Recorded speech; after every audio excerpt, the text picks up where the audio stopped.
We've got 7 games left till the end of the season, currently sitting third in a Champions League spot, and all those 7 games, for one reason or another, are going to be really tricky. But for me personally, this match tomorrow night away to Everton is not only going to be tricky, but potentially dangerous. I'm going to explain in the video why I think there's a high risk this could be a potential landmine for Newcastle United, not just the team on the night tomorrow night, but for fans as well. So in this video, I'm going to share my views as to why I think that is. It's coming up.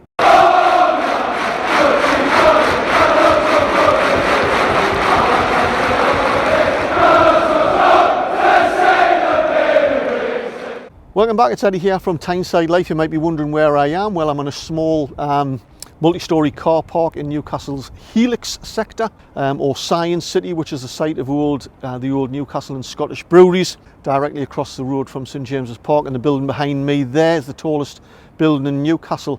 That's Hadrian's Tower. Myself and Helen have been up there to 360 Champagne Bar right at the very top, where you get stunning panoramic views of the city. If you haven't done it, you have to try it out. But it's a residential block, posh apartments, and it's, like I say, the tallest building in Newcastle at 82 or 83 metres, making it slightly taller than the Empire State Building in New York.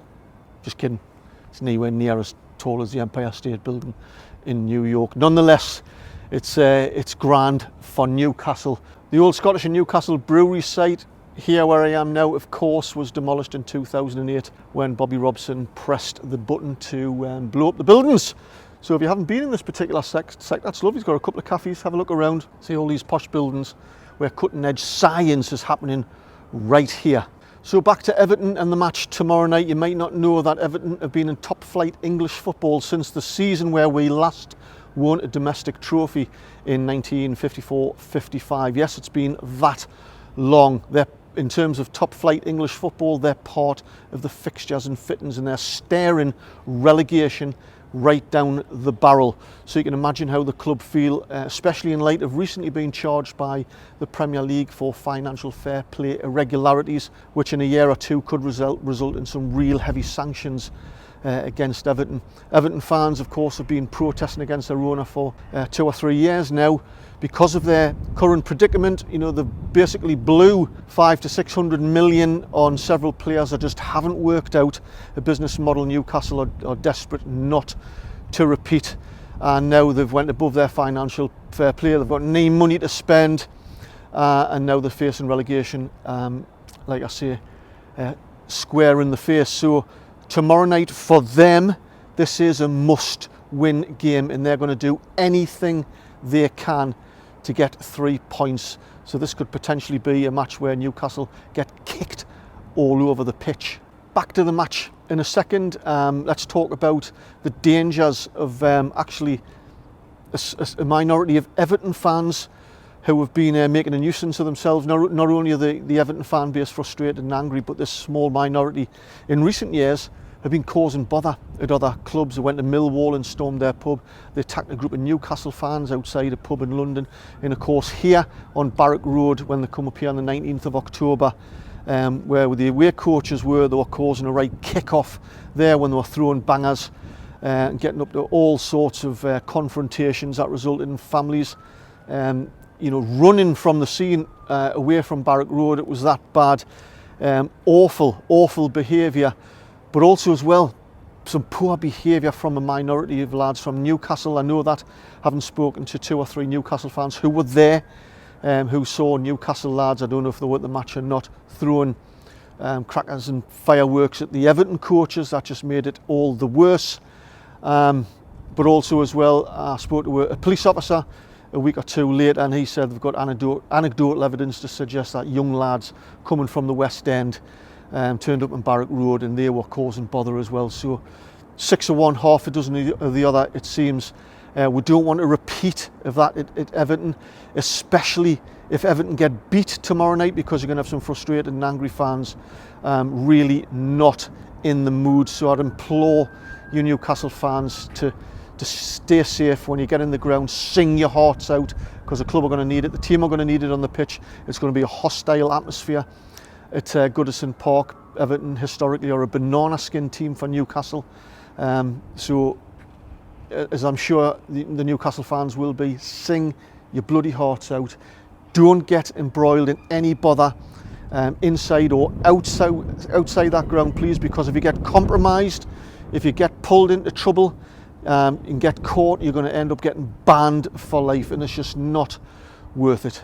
If you'd like to see more videos like this and be notified the moment I release the next one, make sure you hit the subscribe button. As far as the match are concerned, I can see Eddie Howe having the same starting 11 that we did against Spurs. You know, why change a winning team unless there's been some injury news today that I haven't picked up on. I don't think Anthony Gordon is going to start for Newcastle. You know, I don't think Eddie Howe is keen on giving the Everton fans an additional reason to be hostile on the night, because it can unsettle the team. So I think he'll hold him back and only bring him on if he feels it's absolutely necessary and comfortable to do so. So actually, I don't think Gordon will come on at all, but he might. But I think if we get a couple of early goals, certainly in the first 20-30 minutes, that for me is going to be enough, I think, to unsettle Everton, to quieten the Everton fans down, for us to then to play our game and to go on and comfortably pick up the 3 points. Anything short of that, if we're slow out the blocks like we did against Brentford, like we did away to Aston Villa, it could be a completely different story, because we have 2 or 3 clubs breathing down our neck for that for the Champions League spots, and an Everton victory, you know, and especially with Everton, the type of player that they're going to play against us, I do expect a real physical game. They might be kicking some of our players to bits tomorrow night, so there's a risk that we might pick up some injuries.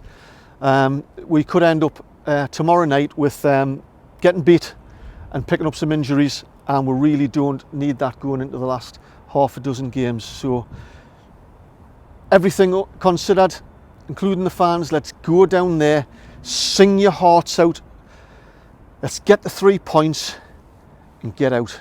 For me personally, tomorrow night I'm going to be watching the match at the Pilo Social Club, where they have, would you believe it, on draft pints of McEwen's Best Scotch. I kid you not. Yeah, and that brings back memories for me. That was the drink I first started drinking when I could get into pubs, and I was in the Air Force and coming back on weekends and on annual leave. Yeah, and seeing the Tones on the Friday and Saturday night, McEwen's Best Scotch. So I'll be in there watching the match, and I may or may not do a reaction video, but I'll see how things are. So yeah, that's my thoughts on tomorrow night. Tough match, potentially dangerous match. Newcastle fans who are travelling down there, keep safe, please, and do what you always do best, and that's out-sing the home fans.